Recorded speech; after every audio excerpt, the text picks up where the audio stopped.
Bienvenue sur DMG TV, les histoires mystiques. Si tu es nouveau sur la chaîne, n'oublie pas de t'abonner, de laisser un commentaire, de liker et de partager. Si tu veux raconter une histoire, il y a un numéro à l'écran, c'est le plus 237 655 81 90 17. Envoie ton histoire et on va jouer sur Facebook, sur YouTube et sur TikTok. On poste plusieurs histoires tous les jours. Ici sur YouTube, la chaîne c'est DMG TV à 12h00. On a aussi une deuxième chaîne où on poste des histoires exclusives tous les 14h. La chaîne c'est DMG TV, histoires mystiques exclusives. Donc, je t'invite à t'abonner et à nous suivre sur Facebook, sur YouTube et sur TikTok. Sur TikTok, on fait les directs tous les mercredis et les vendredis à 20h00 heure du Cameroun. Donc, voilà. Donc, si tu as une histoire à raconter, laisse ton histoire déjà sur WhatsApp et on va poster ici. Donc, on va commencer avec la première histoire. Bonjour DMG, j'espère que tu vas bien. Je suis venue avec une nouvelle histoire à te raconter. Donc, dans l'histoire précédente, je t'avais expliqué que là, je vais te raconter comment j'ai rencontré ma mère physiquement, en fait, que je l'ai vue de mes propres yeux, malgré qu'elle soit décédée depuis... Elle est décédée, j'avais 9 mois. Donc, elle est décédée depuis 20 ans et quelques aujourd'hui. Et je ne l'avais jamais vue, à part sur les photos, sur quelques photos, peut-être une seule photo, parce que ma famille entretient beaucoup un mystère autour d'elle. Mais ce sera pour une autre vidéo. Les gens vont se demander peut-être que, mais celle-ci, avec toutes les histoires qu'elle a vécues, elle insiste et elle persiste à aller dans son village.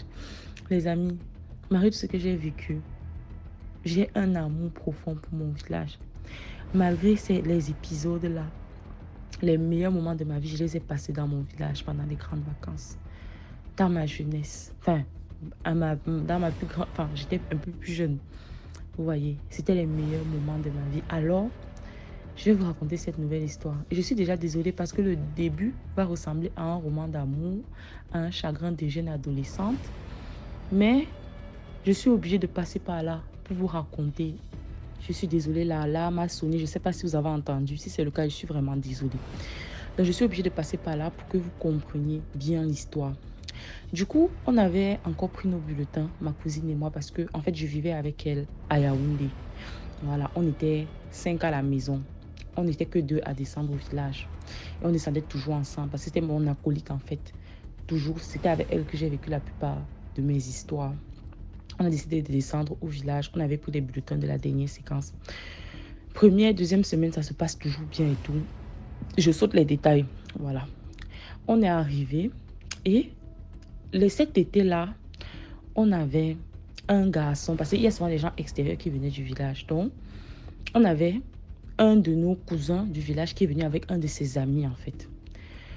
Il était beau, mignon. Pour mon âge, j'avais 17 ans, je me rappelle.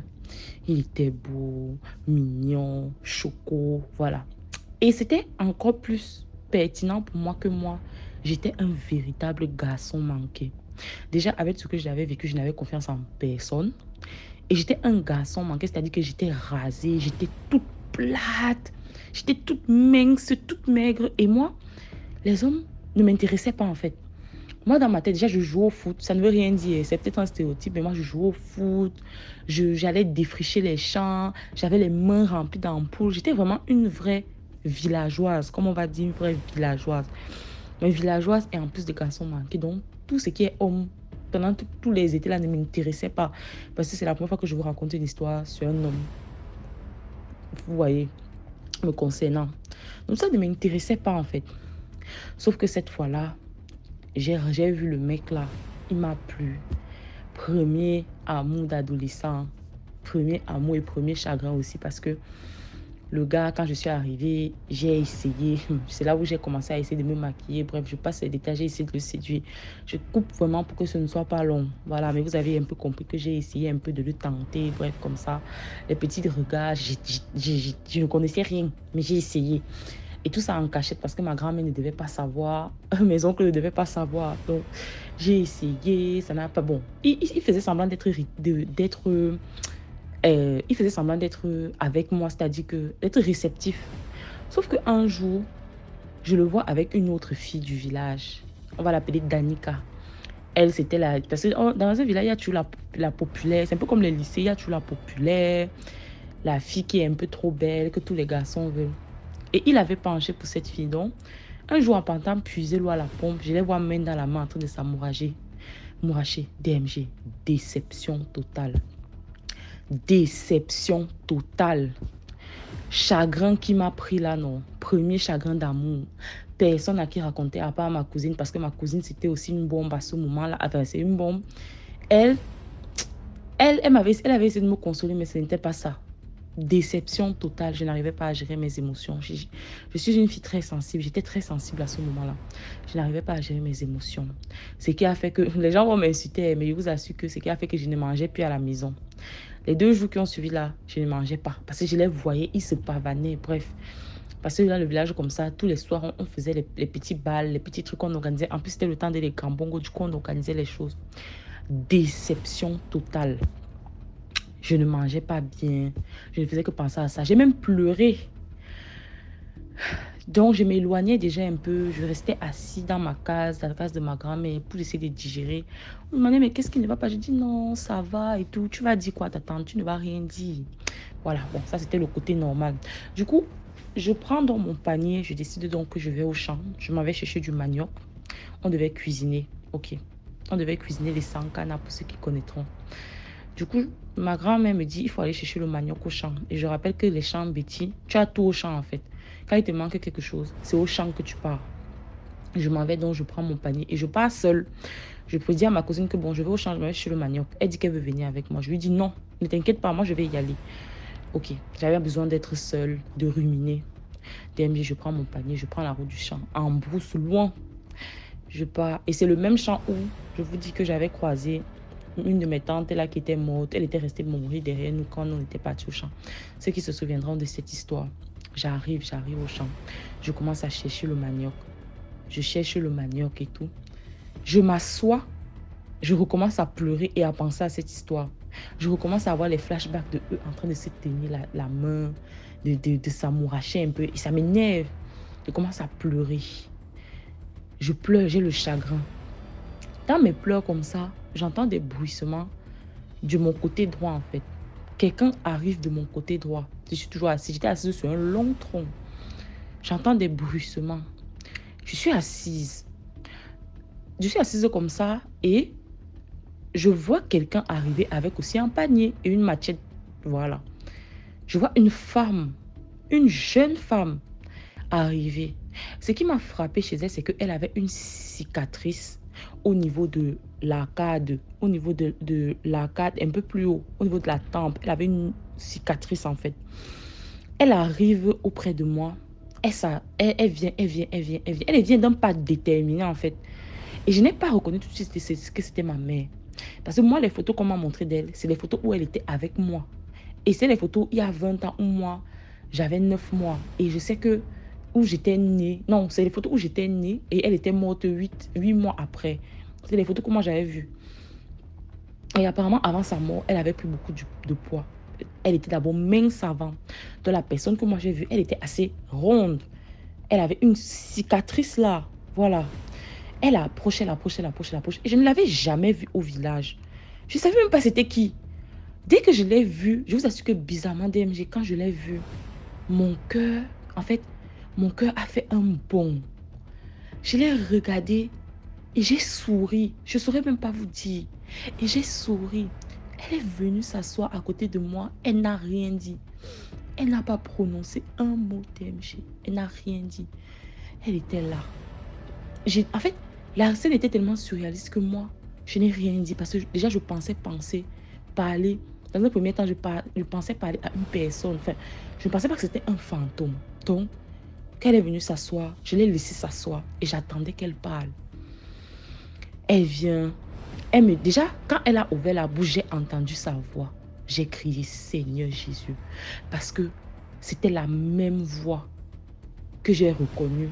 La femme qui m'avait giflé quand j'étais partie entrer dans la forêt toute seule là, quand les habits s'étaient décrochés du centre. Je ne sais pas si vous vous rappelez, au village. Donc, toi, elle me dit, parce qu'elle a toujours eu une manière dure de me parler au début. Donc, toi, tu es dans cet état pour un homme. Elle m'a dit ça comme ça. Donc, toi, tu te mets dans cet état pour un homme. Donc, c'est l'homme qui va te permettre de vivre ta vie. Donc, c'est l'homme-là qui te nourrit. Donc, toi, tu me déranges pour un homme. Donc, toi, je ne suis pas tranquille parce que tu pleures un homme. Elle m'a dit comme ça en me grondant. Donc toi, c'est l'homme qui te fait être dans cet état. Elle me regarde. Elle me regarde, je la regarde. J'étais tellement sonnée. Je voulais dire, mais elle me dit, tais-toi. Donc c'est un homme qui te fait être dans cet état. Qu'est-ce que tu as dans la tête? Comment t'a-t-on élevé? Donc je t'ai laissé pour qu'on t'éduque de telle sorte qu'un homme te mette dans cet état. C'est ce qu'elle m'a dit. Pourtant, je vois qu'ils t'ont bien éduqué. Mais qu'est-ce qui se passe? Je lui dis, mais j'ai que DMG. Dans ce genre de situation, quand tu vis ce genre de... Les mots, tout ce qu'elle disait pour moi était tellement incohérent. Je ne comprenais pas. Du coup, je la regardais juste en fait. Je la regardais juste. Après, à un moment, elle s'adoucit. Elle me parle, elle m'appelle par mon nom. Elle m'appelle, elle me dit, l'homme là même, il n'est même pas pour toi. Pourquoi tu te prends la tête? Ce n'est pas lui que le Seigneur a prévu pour toi. Concentre-toi sur tes études. Concentre-toi sur ta vie. Concentre-toi. Elle a commencé à parler, à me conseiller, à me conseiller. Et je te dis que DMG, je n'ai pas pipé un mot.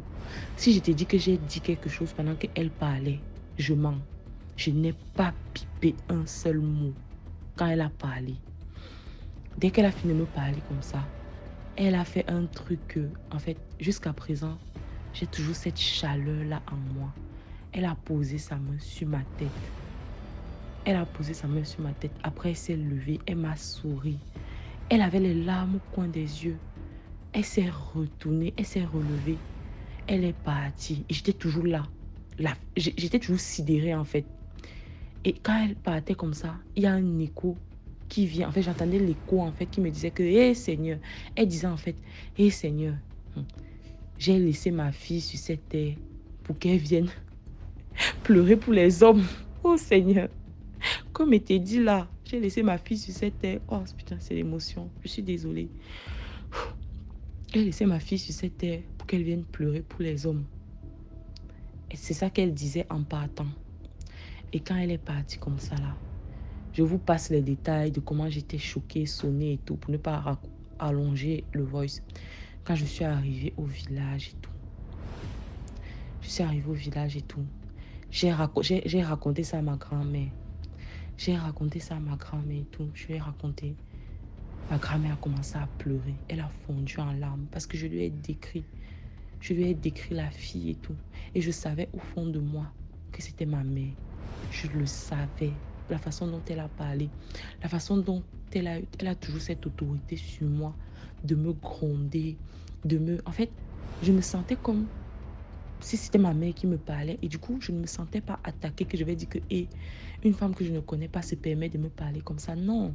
Quand elle me parlait comme ça, j'ai seulement fermé ma bouche. Et quand elle est arrivée, malgré la peur et tout, malgré que j'avais pissé sur moi, je sentais une confiance en fait. Je sentais une chaleur émaner d'elle. Et quand elle a posé la main sur ma tête, je me suis sentie tellement apaisée. J'ai souri et j'ai pris conscience que, mais qu'est-ce que je suis en train de faire? Donc pour un homme, j'ai 17 ans, je vais pleurer pour un homme. Le jour quand ils sont rentrés au village, j'ai expliqué ça à ma grand-mère. Ma grand-mère a pleuré. Elle a pleuré. Surtout quand je lui ai dit que la femme avait une cicatrice sur la tempe. Elle me dit qu'en gros, quand ma mère est morte, une semaine avant, elle avait fait une chute. Et elle s'était ouverte pile à l'endroit où j'avais indiqué. Donc on était parti la recoudre à l'hôpital parce que c'était vraiment une cicatrice vraiment qui se voit, une grosse balafre en fait. Elle a pleuré. Elle m'a dit, ne dis ça à personne. Bon, je vous raconte parce que je veux partager avec vous. Mais elle m'a dit, ne dis ça à personne. Donc voilà l'histoire que j'avais vécue avec ma mère. Je reviendrai pour une autre histoire encore, la concernant et d'autres. Je vous remercie. Commenter, liker, partager. Et moi, je dis toujours un truc. Quand quelqu'un n'a pas vécu quelque chose, il va se permettre de critiquer, de dire que la personne ment. Quand toi-même, tu vas vivre la chose, c'est là que tu vas comprendre. Bye. Merci beaucoup pour l'histoire. Maintenant, on passe à la deuxième histoire.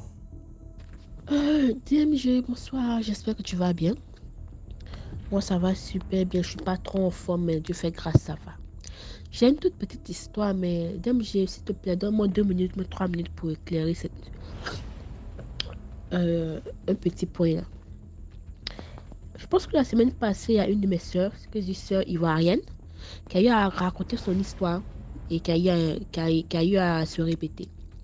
Et après, je suis allée voir dans les commentaires, j'ai vu un commentaire qui disait elle ne sait pas elle ne sait pas raconter d'histoire.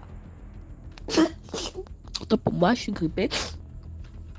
Elle ne sait pas s'exprimer. Nous, ça donne envie de dormir. Elle a remarqué que les filles qui viennent de ce pays ne savent pas s'exprimer. C'est-à-dire les filles qui viennent de la Côte d'Ivoire ne savent pas s'exprimer. Ma chérie, toi, tu ne peux pas t'exprimer qu'une Ivoirienne. Laissons afin de... Tu ne peux pas t'exprimer comme qu'une Ivoirienne. Il y a votre français que vous parlez là. Puis nous, on a notre français. Et c'est ça, on parle. Quand on décide de parler leur français, on parle très bien leur français. Mais quand on décide de parler nos français, on parle très bien nos français. Le Camerounais a sa manière de parler son français. Le Gabonais, le Sénégalais, le Mali. On m'a arrêté. Les Molières là, il y a des coins de l'art oratoire, de s'exprimer public. Allez là-bas. Ici, c'est une plateforme pour éveiller les consciences. La preuve, DMG, on va commencer à sanctionner les gens. C'est pour ça que les gens ne sont pas assidus. On vous dit le diable rôde. Les gens sont méchants. Toi, tu te permets de venir faire un commentaire déplacé sous le poste de quelqu'un que tu ne connais pas. Mais imagine c'est une mauvaise personne, quelqu'un noir, elle te fait du mal. Tu te sais la plateforme, pourquoi alors? Vous réfléchissez, vos cerveaux sont où à la fin? Donc ça arrive, ça va s'exprimer, puis de ne rien avoir dans la tête en fait. Je préfère ne pas savoir m'exprimer, puis être intelligente. Toi, tu t'exprimer, le comportement que tu as eu à faire, c'est normal. À un moment, arrêtez ça. Et puis, c'est pas le premier commentaire de ce genre. Hein. L'Ivoire, il sait très bien s'expliquer. Il s'exprime autant pour moi. Mais on n'a pas le temps. La vie est dure, DMG. La vie est dure. La vie est courte. Les gens sont mauvais. Donc, on n'a pas le temps de articuler comme les gens veulent. On part de là à là et puis on gagne le temps, on s'en va. Vous avez compris? Sinon, quand on fait des tours de français dans le monde entier, hein, pour le moment, je pense qu'il y a un Ivoirien qui était premier dicté là-bas pour... On ne sait pas s'exprimer, mais c'est un enfant de 9 à 8 ans qui était premier des dictées mondiales. Arrêtez un peu. C'est pas intéressant. Chaque pays a son dialecte. Elle va voir si elle sera bizarre. Elle va plus vouloir expliquer son histoire. Peut-être elle a une histoire qui va te permettre de sauver la vie de tes parents. Mais toi, mets ta propre vie. Réfléchissons. C'est une famille, mais à un moment, arrêtons un peu. Si tu es trop fort en français, là, va donner des cours quelque part là-bas. Il y a trop de plateformes pour s'exprimer. Allez là-bas. Laissez pour nous là. Nous, ça peut venir nos consciences. S'il vous plaît. Je suis énervé, mais je bégaye tout ça. Je raconte mon histoire maintenant, DMG. Voilà. Je pense que la semaine suis passée, dans le mois de mars, j'étais allée avec ma petite patronne au supermarché. Et pendant que nous étions dans le rayon, il y a un monsieur, j'ai pas vu un monsieur, je l'ai pas vu. Je vais dire ça, je me retenais sans regarder en fait. Et puis j'ai heurté le monsieur. Et là, il me dit, mademoiselle, tu veux me tuer? Et j'ai commencé à lui dire, excusez-moi. Il m'a dit, tu veux me montrer que tu as des grosses fesses. J'ai dit, c'est arrivé là-bas. Il me dit, oui. Il dit, excusez-moi, j'ai pas fait exprès. Il me dit que tu es très belle, tu es très naturelle. Il dit, merci. Et je vais dans un autre rayon, il me voit, il me dit, donne-moi ton numéro, tu es trop belle. Donc, bon, bref, c'est un monsieur de certain âge, cinquantaine, mais toujours bien frais là. De mon numéro. Et en ce moment, dans le supermarché, je croise encore à nouveau. Là, il me dit, il me présente à son frère, il me dit, il y a comme elle est belle. Je salue son frère, et puis bon, je continue. Il m'envoie un message après pour me demander, est-ce qu'on peut se voir? Est-ce qu'on peut se voir? Hein? J'ai dit, bon, moi je suis au travail, je finis à 17h30, et temps de rentrer à la maison, vraiment, les embouteillages, c'est difficile. Pour se voir pendant ces jours, vraiment, ce sera difficile. Il m'a dit, non, qu'il n'est pas loin, il peut venir me prendre, il va me déposer, ça dépend de moi, patati patata. Faut dire, je suis très, très, très, très prudente, je refuse. Mais la veille, le même jour de notre rencontre, le soir, tu es trop belle, je te veux dans ma vie, patati patata. Parce que je pense que c'est un Ivoirien mais qui a fait toute sa vie en France et qui est revenu dans ce pays. Je sais pas si c'est pour investir, mais pourquoi en fait. Que tu es le genre de fille avec qui je veux rester, patati patata, que je veux faire tout pour toi, donne-moi ta réponse. J'ai dit, bon, monsieur, on va se connaître, c'est qu'elle a fait des réponses comme ça. Je suis pas dedans. Il me dit que je suis trop droite. C'est pas fait de droite, mais tu peux pas tomber sur une fille comme ça pour dire ma réponse. Je suis désolée, ça ne marche pas comme ça. C'est vrai que je suis célibataire, je vais me mettre en couple, mais pas comme ça. Ça ne marche pas comme ça. Il me dit ok. Le lendemain, il m'envoie des messages. Il faut se voir. Pardon, donne-moi une réponse. Patati patata. Donc, le lendemain, c'était le vendredi. Là, je dis à ma petite patronne. Elle me dit ok, comme je le connais, j'ai déjà vu tout. Faut partir. Mais il dit va te déposer, non. Donc, si vous voulez prendre un pot, prenez un pot dans toi, ton secteur. C'est ce qu'on a fait dans mon secteur. Et quand nous sommes arrivés, il m'a dit livre choix aux femmes. Donc, j'ai pris le verre, j'ai nettoyé. Il m'a servi. Nous avons commencé à boire, tout. Mais j'avais l'impression, j'avais seule l'impression qu'il voulait un oui de ma part. Et j'ai suivi une histoire ici de DMC où on dit quand tu dis oui à quelqu'un, c'est comme si tu as donné l'autorisation à la personne d'entrer dans ta vie. Et le monsieur il était tellement insistant, donne-moi la réponse, donne-moi la réponse. Même que je disais peut-être, tu ne peux pas rencontrer une fille mercredi, jeudi, tu veux qu'elle donne une réponse. Elle te dit peut-être, tu n'es pas satisfait, tu veux vraiment une réponse. Il y a tellement, dans mon tête, tu me gardes, j'ai comme ça arrive dans mon cœur, il dit lui là, il ne sait pas qui l'a fait. Pourquoi il insiste comme ça si la réponse oui? Il dit non, je ne peux pas vous dire oui. Je suis désolée, peut-être. Il m'a dit ok. Et dans mon but, patati patata. En fait, je lui ai laissé un peu nettoyer mon verre. Je lui ai laissé un peu. J'étais un moment un peu accessible, un peu. Pouvoir causer avec moi, me taper la main, rire avec moi, tout. Donc, après ça, je rentre à la maison le soir. Il faut dire que moi, je n'ai pas à faire de couches de nuit. Les couches de nuit, vraiment, j'avais un mari de nuit. Ça, c'est clair. Mais avec les prières, on se connaît. Quand il veut essayer, c'est qu'il y a un feu devant lui. Il se retourne. Mais ce soir-là, le même soir que j'ai dormi, c'est comme si j'avais une couche de nuit en fait. Chose que je n'ai pas eu depuis que je me souviens même pas la dernière fois où j'ai eu une couche de nuit. Tu vois un peu. Et dans ça, le même soir, le même jour, après la couche de nuit, je me suis réveillée et je me dit, ah, c'est quoi ça, Seigneur? Ça veut dire quoi? Et puis je me rendors, c'est comme si je suis dans un corps où il y a du déchet. Si c'est de quoi je parle, des déchets fécales. Donc, quand je me suis réveillée, je me suis réveillée avec cette nausée-là. La nausée que j'avais dans le rêve, quand j'ai vu ça, c'est avec cette nausée que je me suis réveillée. Et puis je me suis assise sur mon lit à 3h, 4h, c'est pas normal. Je viens de subir une petite attaque. Parce que mon frère m'a dit, quand tu rêves de ces bêtises, puis tu te réveilles avec ça, c'est comme si tu as subi une attaque. Et mon idée est partie directement sur le monsieur. C'est-à-dire que Marie, que je ne lui ai pas dit oui, j'ai dit on va voir. Il a comme essayé de se projeter dans ma vie. Et même dans le rêve, et même dans mon cauchemar, dans le rêve, où il y avait une couche de nuit. Là, je l'ai garé, je l'ai attrapé pour dire tu es sain quand tu vas voir. Tu peux que c'est ta camarade. Mais je ne ferai pas labreusement. Même dans le spirituel, je ne laisse pas. Il faut revenir comme me toucher. Tu vois un peu. Donc, quand je suis réveillée matin, j'ai commencé à prier. C'est mon Dieu. C'est vrai que c'est la prière que tu exauces le plus rapide. Oh non, je pense que c'est la prière que tu exauces le plus rapidement possible. Mais c'est une mauvaise personne qui a une idée noire qui disparaisse de ma vie au nom de Jésus-Christ. C'est la prière que j'ai eu à faire à 4 heures. Je me suis revenue au travail toute la journée, je me suis pas écrit. Toute la journée, je me suis pas écrit. Et puis j'avais oublié le même rêve encore quand il y a eu la couche de nuit. C'est comme si dans le même rêve encore, j'allais quelque part avec mes amis étudiants. Et puis il y a quelqu'un qui m'a donné un téléphone. Et je vais, il y a quelqu'un qui m'arrache le téléphone. Vous savez, un rêve, quand tu arraches ton téléphone, c'est pas un bon signe. Et j'ai dit, moi, vous ne me connaissez pas, hein. Moi, on n'arrache pas mes choses. Hein. Je suis revenu appeler mes amis, on est parti, j'ai retrouvé absolument, j'ai repris mon téléphone dans sa main dans le rêve. Et c'est après qu'il a dit non, que c'est mon Dieu. C'est une mauvaise personne qui disparaît de ma vie. Le monsieur m'a plus fait signe de vie. Parce que le lendemain matin, j'ai bombardé, j'ai prié, il m'a plus fait signe de vie, DMG. Il ne m'a plus fait signe de vie, ce monsieur-là. Et je suis restée comme ça. Et puis, je suis restée comme ça. C'est une semaine après, il me dit, comment tu vas, ça va bien? Je suis souffrante. Il me dit, ah bon, ok. Il m'a plus fait signe de vie jusqu'à aujourd'hui. Et je sais pas, mais pour moi, ça m'a paru un peu bizarre. Et je me souviens même que l'année passée, j'avais rencontré un monsieur comme ça dans une grosse voiture. J'étais allée au campus. Et j'étais simple, sans maquillage, avec mes nattes. J'étais énervée puisque j'ai pas pu retirer mon diplôme. Et ça approche de moi doucement et me dit, non, tu es trop belle. Tu vois comme tu es naturelle, tu es noire, patati patata. Que donne-moi ton numéro. Comme ça, quand il dit, non, je ne vais pas donner mon numéro, je suis désolée. Il a tellement excité, il dit, je vais te donner mon numéro. Il dit, montre-moi, il dit, non, je ne vais pas montrer dans votre voiture. J'ai pris mon véhicule en commun, je suis rentrée. Il ne fait que m'appeler toute la journée, il m'a appelé.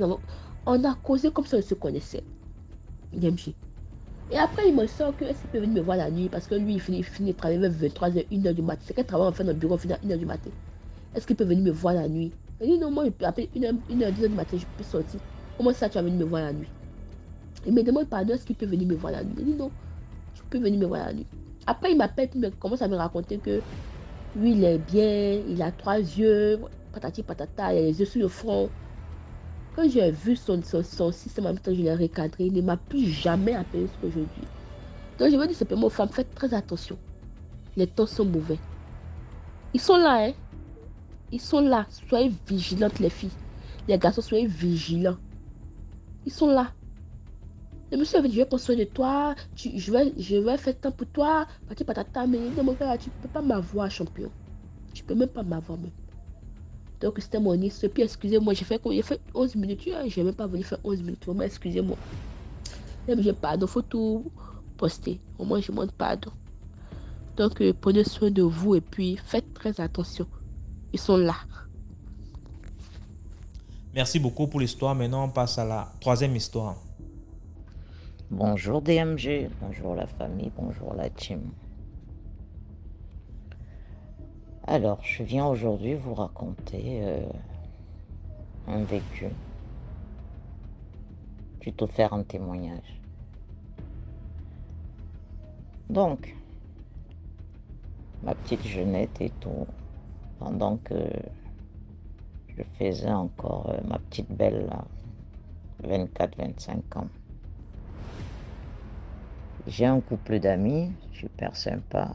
Ils sont toujours ensemble dehors et tout. Ils sont fusionnels et tout. Ils pètent la forme. Ils venaient des îles. Ils étaient toujours là. Ouais, on est dans ton secteur. Qu'est-ce que tu fous chez toi? Viens, on va faire un tour. Allez, allez. Bon. Je descends une fois. On fait le tour. On a là-bas, latino. Hop. On fait 15, 20, 30 minutes, on sort, allez, on va ailleurs, 15, 20, 30 minutes. Alors une fois, on passe, ce soir-là, on passe devant un établissement. Et je remarque des nanas refaites de la tête aux pieds. Des filles de l'Est, de toutes les couleurs, des métisses, quelques noires. Mais on dirait des poupées Barbie, quoi, hein. C'était comme ça, des manteaux en fourrure et tout, machin, avec des voitures classe, quoi. Et il n'y a rien écrit, hein. Ils arrivent, on ouvre, une entre, hop, l'autre entre, hop. Et je leur dis, mais c'est quoi cet établissement? C'est pas si c'est une boîte à l'envoi. Je dis quoi? Mais tu peux pas entrer, on peut même pas entrer là-dedans. C'est un club privé de chez privé. Et n'importe quoi. À quel niveau c'est privé? C'est écrit où, la club machin? Non, celui qui connaît le nom. Tu peux pas le connaître comme ça, on passe pas en route et tout. Est-ce que tu as vu une fille sonner? Non. Est-ce que tu as vu un mec entrer? Non. Dès qu'une arrive, on ouvre, elle entre, non? Voilà. Tu verras jamais les filles ressortir par là. Si tu peux camper là, c'est ton problème. Elle rentre, c'est tout. Eh ben... Et je leur dis, mais vous qui êtes tout le temps dehors, c'est quoi? Dites-moi. Ils se mettent à rire, ce couple-là. Ils me disent, tu sais quoi? Une amie est venue me voir.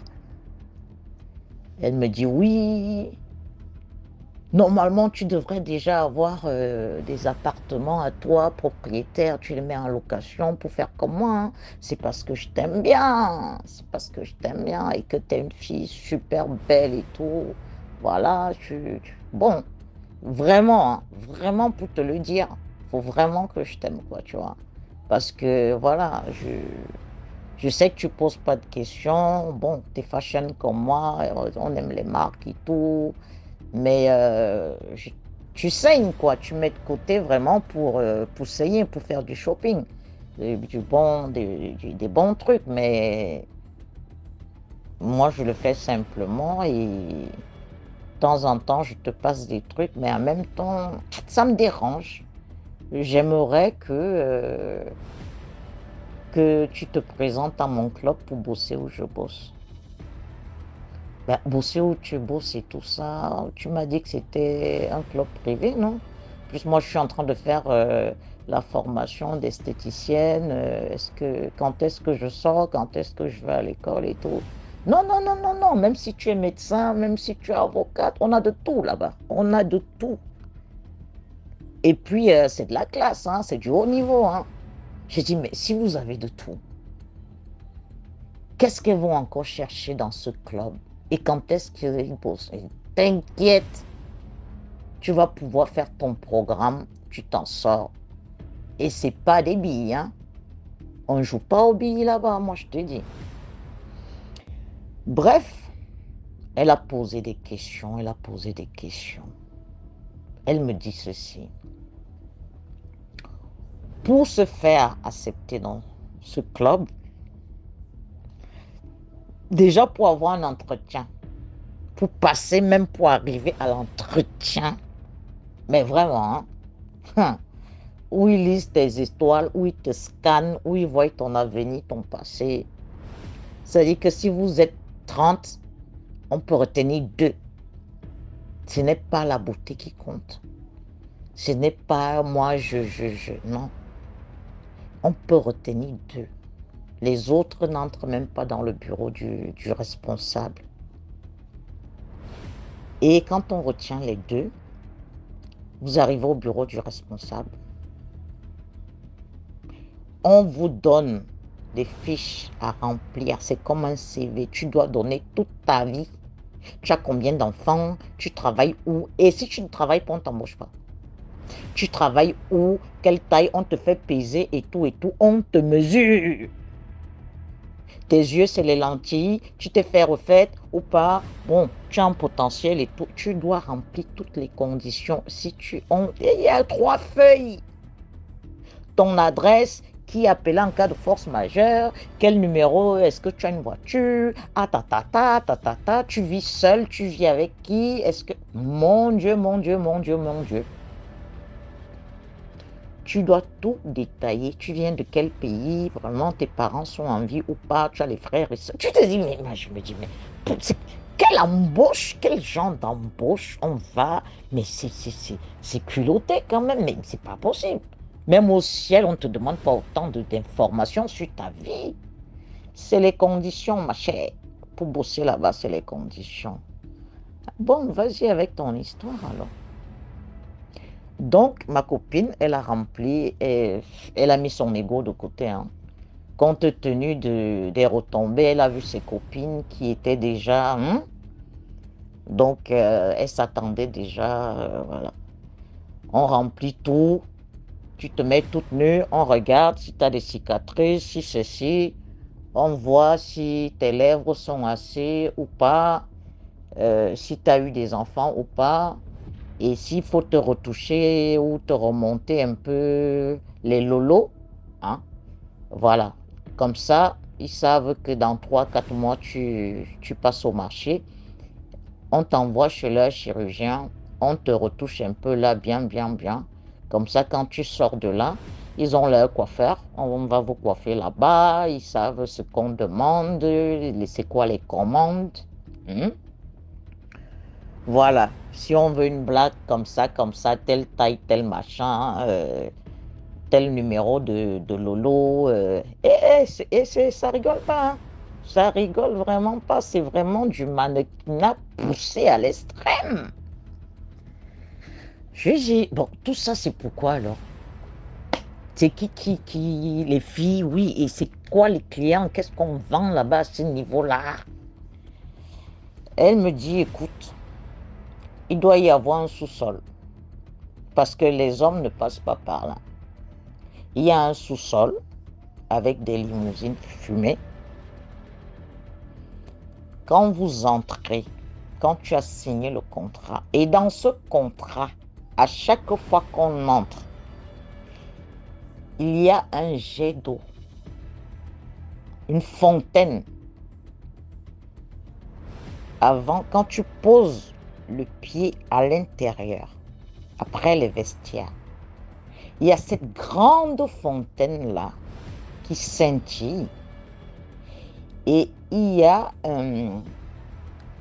comment dire, un monument, une statuette, une grande à taille humaine, hein, d'une sirène très très très belle, dont cette eau-là jaillit sur elle.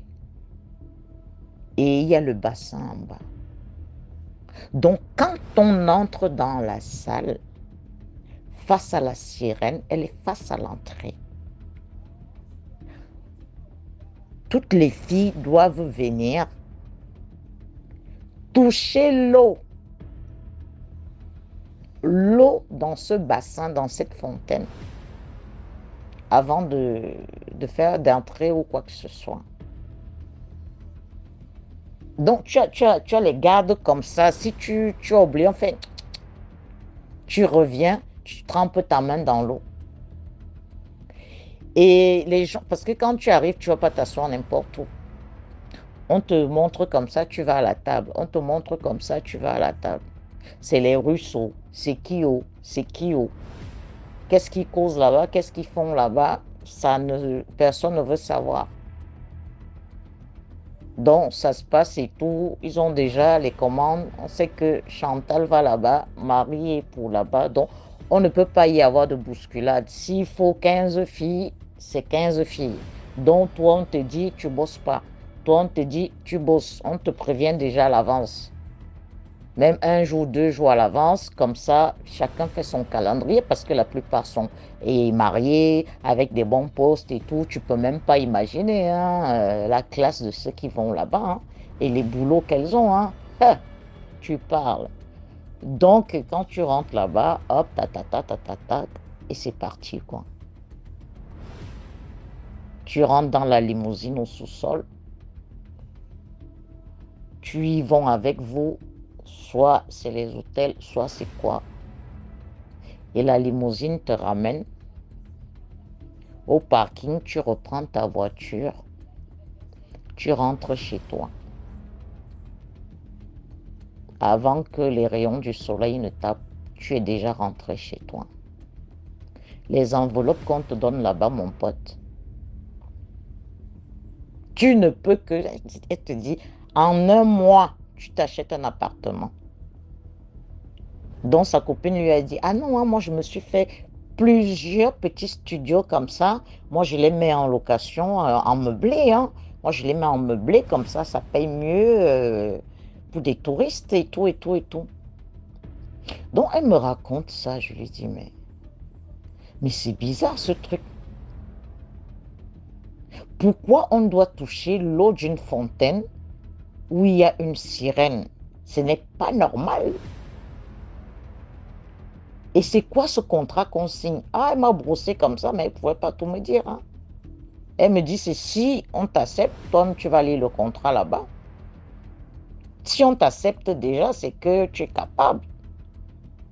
Donc, il n'y a rien de spécial à l'intérieur. Il y a des VIP, tout le monde est en mode VIP. Pour les gens ne savent pas, tu es assis là-bas, tu ne sais pas qui est assis en face. Hein. C'est bien dans l'ombre comme ça, c'est vachement chicos, et puis voilà quoi. Mais c'est quoi cette fontaine? Apparemment, c'est la fontaine qui porte bonheur à tout le monde et tout. Je me suis dit, Seigneur, il existe de ces trucs. Dis non, toutes les filles elles sont bien et tout. Voilà, elles sont bien, elles manquent de rien et tout, elles investissent et tout. Et en plus, hein, quand on nous dit bien, hein, faites quelque chose avec, hein. Parce que si on se rend compte que vous n'êtes pas ambitieuse, on vous vire.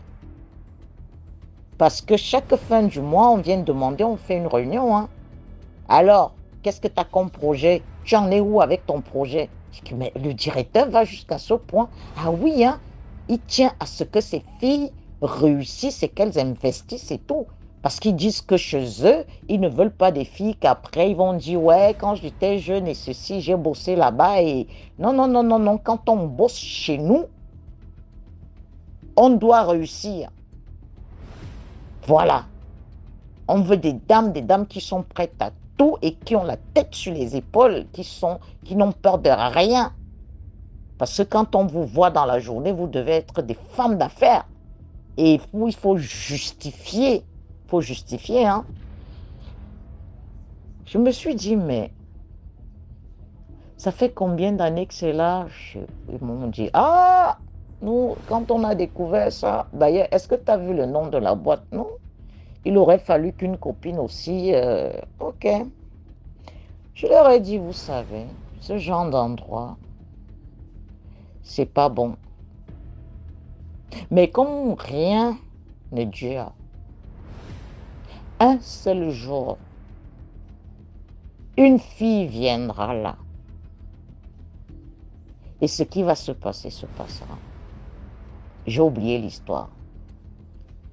2 ans plus tard, ma copine m'appelle. Dit, ouais, la miss. Je sais pas. Tu sais ce que tu avais dit là, tu te souviens? Quoi? La fameuse boîte de nuit là, la fameuse boîte de nuit. Oui. Le club là, oui. Apparemment, il y a une fille qu'on avait recrutée. Elle a passé tout, mais le premier jour qu'elle commençait, elle est entrée. Dès qu'elle a mis la main pour toucher cette eau-là, la sirène a explosé, la fontaine a explosé. Tout le monde a crié, ouah! On aurait dit des vampires. Tous les clients sont sortis, tout le monde était tétanisé, les lumières ont commencé à vaciller et tout ça. Parce que quand ça a explosé, les miroirs, les trucs qui tournent là aussi, les boules à facettes, ça a explosé, bam! On a entendu un cri de femme, ouah! Les hommes sont sortis en panique. Et la sécurité ne faisait que diriger les hommes là-bas et tout. Les filles sont restées comme ça, désemparées. On leur a dit, sortez, sortez, sortez. Elle est où la fille? C'est qui la fille qui a fait ça? On n'a pas revu la fille. On n'a pas revu la fille. On ne se souvenait même plus c'était qui la fille. Et pourtant, elle a soi-disant passé le casting. Quand Dieu veut stopper quelque chose,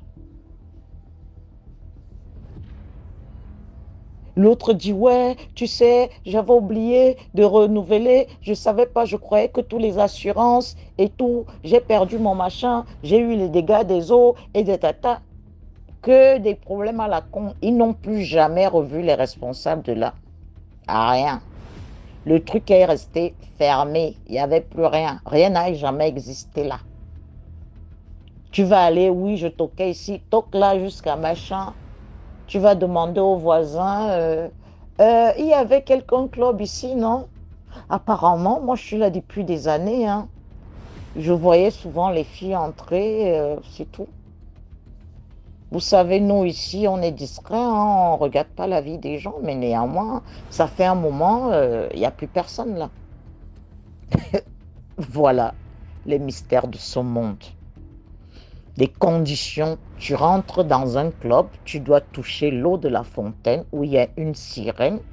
Toi, tu vois, tu crois que c'est une statue normale ou quoi que ce soit, d'où vous êtes conditionné à toucher, à tremper l'eau de la sirène dans le bassin, dans la fontaine. Soi-disant, ça porte chance. Chance à qui? Chance à quoi? Pourquoi? Et c'est des nanas qui ne sortaient pas avec. C'est-à-dire, quand tu viens, tu rentres avec 5-6 000 euros. Tu dis ça à tes copines, elles éclatent de rire. Elles te disent, bah, disons, t'as la poisse, hein, t'es tombé sur le plus pauvre, hein. La prochaine, peut-être que t'étais pas assez, je sais pas. Bref, il y a des clubs et des clubs. Renseignez-vous avant d'y aller. Merci. Au revoir. Merci beaucoup pour l'histoire. Maintenant, on passe à la quatrième histoire. Commentez, likez, partagez. Bonjour tout le monde. Bonjour DMG. Bonjour la famille. Bonjour la team. Alors, cette fois-ci, c'est l'histoire d'une nana. Une superbe nana.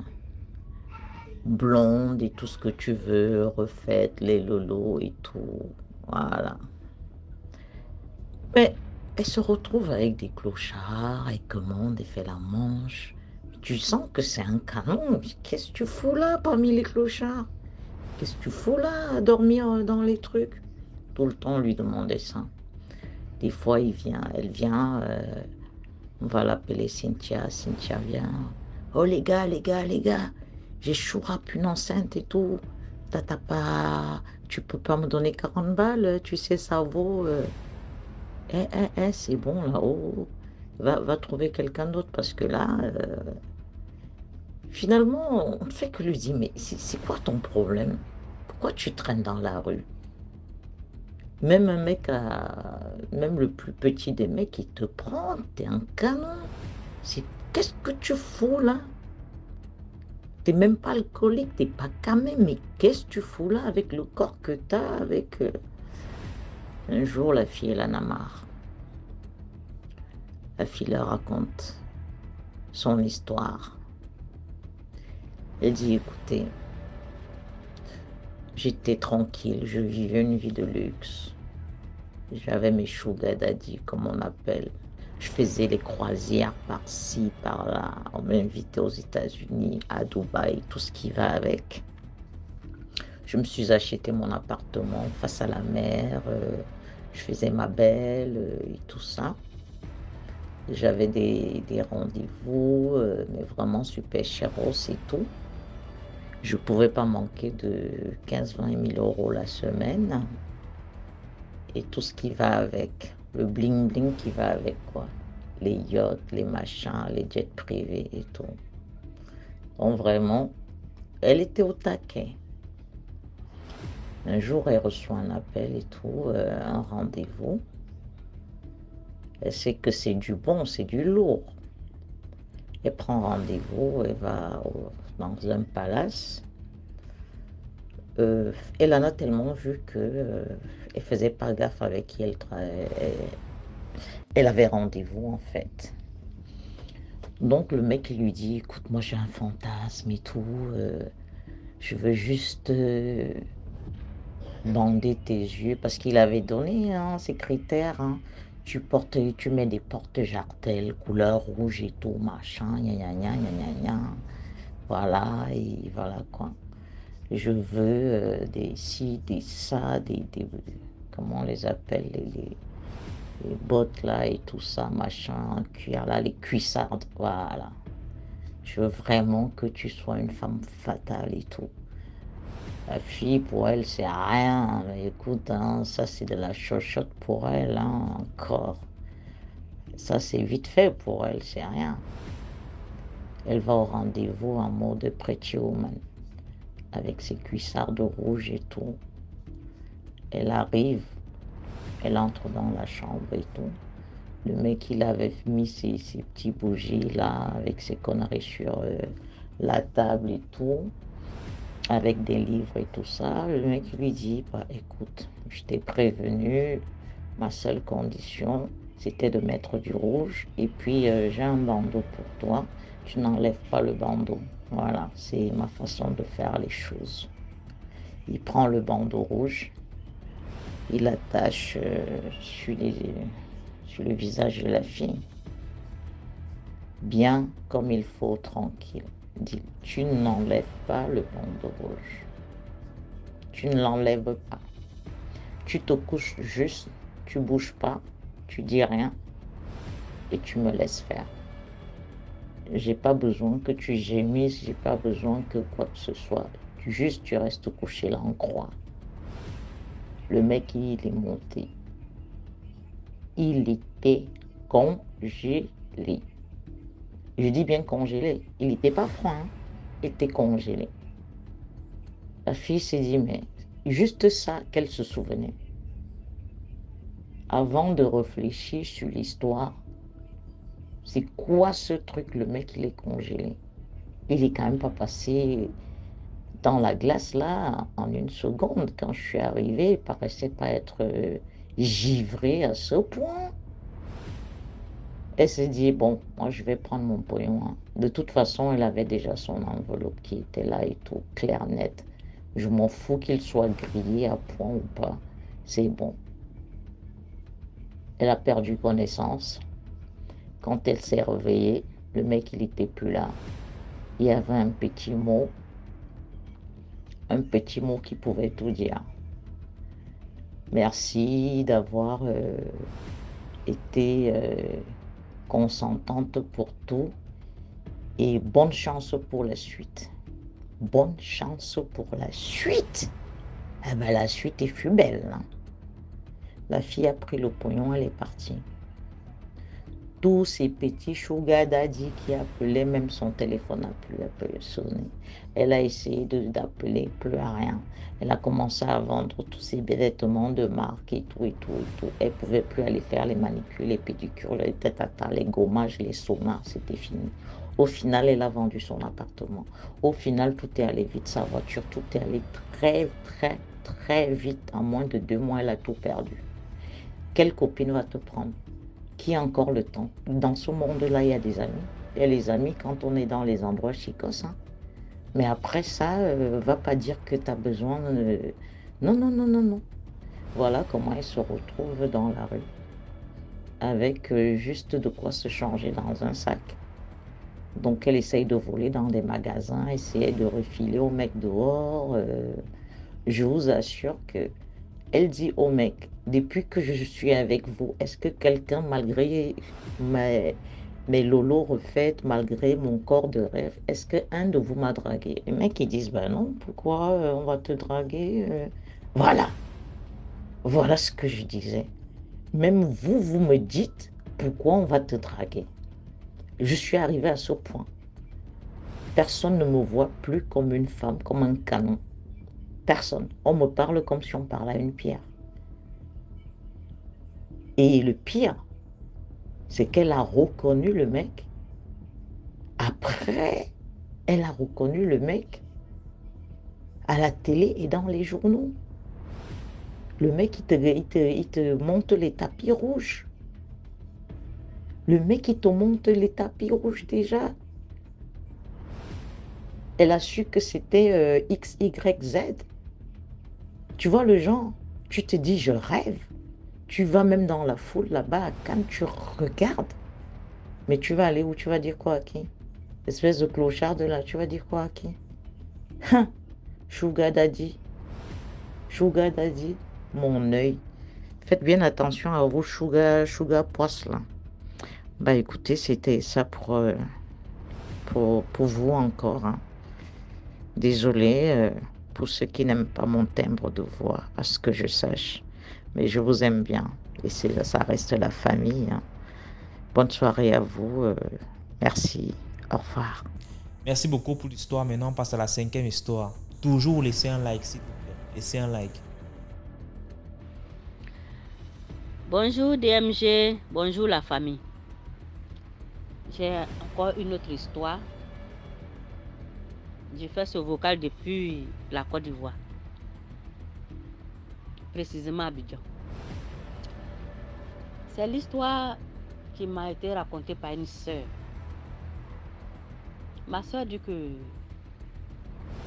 cette sœur-là, elle vit à Gagnoa. Gagnoa, c'est une ville de la Côte d'Ivoire. Elle vit là-bas avec son mari. Elle dit qu'elle avait fait un champ de manioc. Et comme ça, elle avait besoin de la main-d'œuvre pour aller désherber, pour aller désherber son champ. Et comme ça, on lui a proposé, on lui a parlé d'un jeune homme, un jeune homme qui travaillait pour les gens. C'est-à-dire tu le prends la journée, tu payes sa journée, il va faire ton travail. C'est-à-dire vous jugez le prix quoi. Si vous tombez d'accord sur un prix, donc tu vas avec lui et il désherbe le champ un peu toute la journée, par exemple de 8h à 16h, comme ça. En tout cas, vous tombez d'accord quoi. Vous tombez d'accord sur un prix et il va faire le travail. Et comme ça, elle dit, elle est partie avec ce jeune homme-là. C'était un jeune Burkinabé. Un jeune Burkinabé. Ils sont partis au champ. Le jeune travaille bien. Elle-même, elle travaillait à côté de lui. Les deux travaillaient. Ils ont désherbé jusqu'à le champ. Travaillaient. À un moment donné, comme si elle avait été signalée, quoi. Elle dit, elle s'est levée pour aller un peu, s'éloigner un peu dans la brousse, là. Bon, pour aller se mettre à l'aise quelque part là-bas. Maintenant, quand elle a fini, elle revenait. Quand elle revenait, elle était un peu proche du jeune homme, mais elle était encore dans la broussaille. Elle a entendu des cris. Elle a entendu quelqu'un crier. Ouais, ouais, ouais. Et puis, elle a marché un peu. Et puis, elle s'est cachée. Et puis, elle regardait d'où venaient les cris. C'est le jeune homme qui criait. C'est-à-dire, il avait des cris comme un gorille. Il tapait sa tête contre les arbres, les bois qui étaient là, il tapait sa tête par terre, il grattait le sol, il se tapait lui-même, il tapait sa tête, il grattait le sol, il tombe à terre, il roule. Et puis il crie. Vous pouvez ramener dans les films, les personnes qui veulent se transformer en loup-garou là. Voilà, c'est comme ça. Il criait, puis sa morphologie a changé, son visage a changé, il est devenu comme... en tout cas, ses dents sont devenues longues par devant comme ça, comme un gorille ou bien un singe façon là. Elle était arrêtée, elle le regardait, sans faire de bruit. Parce qu'elle s'est dit que si elle lui faisait savoir qu'elle a vu, peut-être qu'il pouvait lui faire du mal. Donc, elle s'est cachée, elle a regardé jusqu'à... Il a fini de faire toutes ces grimaces là. Jusqu'à tomber à terre, rouler, taper sa tête au sol, gratter le sol avec ses ongles. Elle grattait le sol avec ses ongles. Jusqu'à ce que, à un moment donné, le jeune homme revienne à lui, il redevient normal, tout et tout. Donc, elle dit, elle n'avait plus le courage de s'approcher de lui, hein, mais sur place, elle ne lui a pas fait savoir qu'elle a vu. Donc, elle tournait à côté, elle partait casser les fagots maintenant, couper les feuilles de manioc, tout fini, arranger pour le retour au village, jusqu'à ce que l'heure à laquelle il devait arrêter le travail est arrivée. Et puis elle lui a dit, bon, on va aller en ville. Les deux ont marché, jusqu'à ils sont arrivés, ils ont pris le véhicule, ils sont venus à la maison. Elle est arrivée à la maison, c'est là elle lui a demandé, tu es malade? Qu'est-ce que tu as? Tu es malade? Et ça, le jeune lui a dit, oui, que je suis malade. Que je sais que quand j'ai piqué ma crise au champ là-bas, que je sais que tu m'as vu, mais tu as eu peur. De toute façon, je n'allais pas te faire de mal. Que je n'allais pas te faire de mal. Que ce sort-là m'a été lancé par mon oncle. Que mon père est mort, que nous étions dans la région de Meyagi. Meyagi, c'est une localité de la Côte d'Ivoire. Et là-bas, il y a une forte communauté de Burkinabés. Et ils ont des grands champs de cacao, des grands champs de veilla. Vraiment, ils sont très riches là-bas. Ces Burkinabés là, ils sont riches, ils font le travail de la terre, ils ont l'argent. Et son père faisait partie de ces personnes-là qui avaient les grands champs là. Son père est décédé. Lui étant le premier fils, c'est lui maintenant qui était resté à surveiller la famille. Et c'est là, l'un de ses oncles est quitté au Burkina pour venir. Quand il est venu, il a mis la main sur les plantations. Et la plantation de cacao, et la plantation de veilla. En tout cas, il a mis la main sur tout. Parce que d'après lui, après son grand frère, c'est lui. Et lui, il prend tous les biens de son grand frère. Celui qui doit prendre les femmes de son grand frère, tout et tout. Et maintenant, comme le jeune homme a voulu s'opposer, pour dire non, non, non, même si tu vas prendre les plantations, moi j'aimerais que, puisque moi déjà je suis déjà grand, j'ai déjà une femme, j'aimerais que tu divises. Tu divises la plantation, tu me donnes une partie, et toi tu prends une partie. Moi aussi je dois m'occuper de ma femme et de mes enfants. C'est là son oncle lui a lancé le sort. Son oncle lui a lancé ce sort-là, qui lui fait piquer des crises. Et quand il pique ces crises-là, c'est comme ça qu'il se comporte. Il se comporte comme un gorille, il se comporte comme un singe, il se comporte comme un loup-garou. Donc, ça fait maintenant que il n'est plus lui-même. Donc, ce qui fait que il se promène, il n'est plus... C'est-à-dire que quand il pique ces crises-là, même ses femmes, même sa femme et ses enfants ont peur de lui. Donc, c'est ce qui a fait qu'il a quitté Meyadji. Il va comme ça, sans savoir où il va. Il n'est plus lui-même. Il se promène, il fait ses petits contrats, il fait ses travaux-là. S'il a eu 1000 francs, il a eu 2000, il prend pour manger. Vous voyez, famille. Vous voyez la famille. Et c'est comme ça, ce jeune homme-là, son oncle a lancé ce sort-là sur lui pour l'éloigner de l'héritage de son père. Il a lancé ce sort-là sur lui pour l'éloigner des champs de cacao, des champs de veilla de son père. Et il est là maintenant. Il est en train de errer. Il est en train de errer. Il est en train de errer. Sans savoir où il va. Vous voyez. Maintenant, une deuxième fois, j'étais allée dans une autre ville à un funérail. J'avais perdu ma grande soeur. Je suis allée à San Pedro. San Pedro, c'est une autre ville de la Côte d'Ivoire. Pendant les funérailles, vous voyez, là, il y a la bâche qui est là. En fait, j'ai fait la remarque d'un jeune homme. Un jeune très beau, il est mignon. Mais il était fou. Il était fou.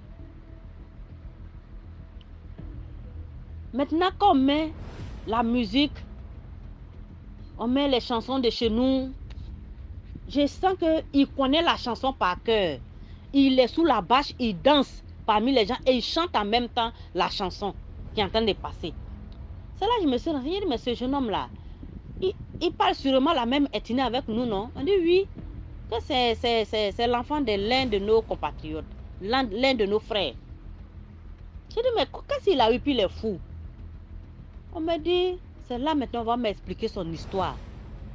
Que son père et sa mère vivaient à San Pedro. Son père avait beaucoup de biens. Quand le père est mort, la maman a carrément bloqué tous les biens de son mari. Les maisons. Elle n'a pas voulu donner aucun papier aux parents du monsieur. Elle a tout bloqué. C'est là les gens lui ont dit, les oncles des choses, les oncles des enfants lui ont dit, les biens que tu as gardés là, ça ne va pas te profiter. Tu ne vas pas profiter de ça. Elle dit, mais c'est les maisons que j'ai construites à mon mari. On dit, bon d'accord, tu vas voir. Je vous assure, famille. On dit, la dame, elle avait 3 enfants avec son mari. Une fille et 2 garçons. D'abord, l'un des garçons est décédé. Après, la fille est paralysée. Et maintenant, c'est le 3e enfant là, qui était le fou, qui dansait parmi les gens là. Le 3e enfant est devenu fou. Et la femme, finalement, elle est morte.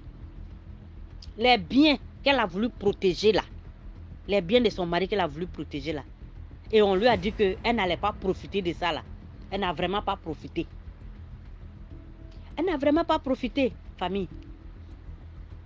Non seulement elle a perdu tous ses enfants, et elle-même, elle a perdu la vie. à cause des biens de son mari. Famille. En fait, quand je raconte ces histoires-là, je me pose la question. Je me dis, en Afrique, pourquoi est-ce que quand il y a un décès, un parent meurt, hein? Quand un père de famille meurt, quand ses parents viennent, ils ne réclament pas les enfants plus tôt, mais c'est les biens qu'ils réclament plus. Pourquoi? Pourquoi la famille? Ça, c'est le mal de l'Afrique, hein, DMG. Ça, c'est une plaie pour l'Afrique, hein. Moi, je ne sais pas si en Europe, ça existe. Je ne peux pas, puisque je ne vis pas en Europe, je ne peux pas dire pour l'Europe, je ne connais pas pour l'Europe. Si chez les Blancs, ça se fait. Comment un père de famille peut mourir et ses parents viennent carrément, ils rejettent les enfants et puis c'est les biens ils veulent. Hein? C'est les biens ils veulent. Moi, c'est ces deux cas-là seulement que j'ai pu citer. Et je suis sûre qu'il y a des milliers et des milliers et des milliers de cas comme ça. Le père ou la mère meurt, c'est les biens que sa famille récupère et ils abandonnent les enfants. Le père meurt, sa famille vient, il récupère les biens, il abandonne les enfants. La mère meurt, les parents viennent, ils récupèrent les biens, ils abandonnent les enfants. Ça, c'est une plaie pour l'Afrique. Je fais ce témoignage vraiment pour conscientiser les Africains, pour conscientiser les familles. Moi, je crois que le bien le plus précieux qu'on puisse garder chez soi, c'est les enfants de son frère après sa mort. Le bien le plus précieux qu'on puisse garder chez soi, c'est les enfants de sa soeur après sa mort. Une soeur qui meurt, laissant ses enfants, ou bien un frère qui meurt, laissant ses enfants, vous rejetez les enfants et vous prenez les biens. Ah, vraiment, je ne sais pas. Vraiment, à travers ces deux témoignages-là, je veux faire comprendre à nos parents africains. Vraiment, ils font du mal aux enfants en se comportant ainsi. Ils font du mal, vraiment.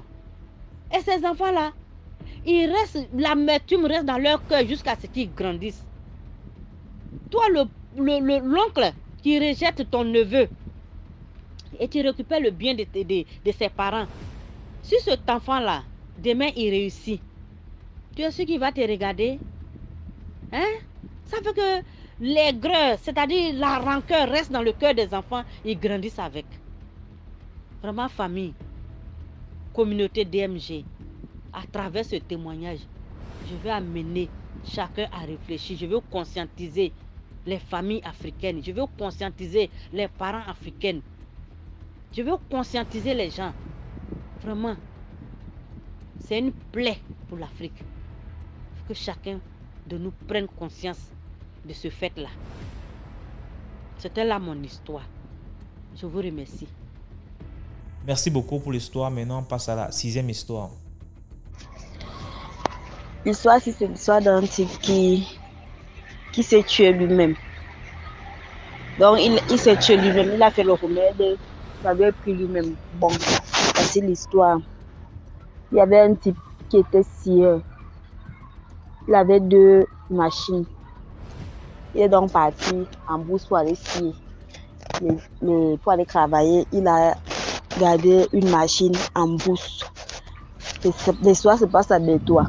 Il a gardé une machine en bourse. Quand il garde une machine en bourse, il sort. Il vient au village, il fait 2 semaines. Il commence à chercher la machine. Dans sa tête, c'est que c'est l'un des employés avec qui il travaille, celui qui a volé sa machine. Le gars a dit que je ne connais pas là où il y a ta machine. Il dit que non, tu connais là où il y a ma machine, tu connais. Il est parti faire le remède. Quand il a fait le remède, que la personne qui a volé la machine, ses mains doivent commencer à pourrir. Il est parti, il a fini de faire le remède. Il est revenu. Quand il est parti chez le marabout lui a demandé que c'est ce que tu veux. Il a dit oui. Le marabout lui a dit, moi, c'est mon travail, c'est ce que tu veux. Moi, je préfère que tu rentres encore d'abord bien à la maison. Tu peux encore bien réfléchir. Ou bien tu as dû laisser ça quelque part, dire que non. Lui connaît que quand il avait fini de travailler, il a pris ses 2 machines, il est venu avec eux à la maison.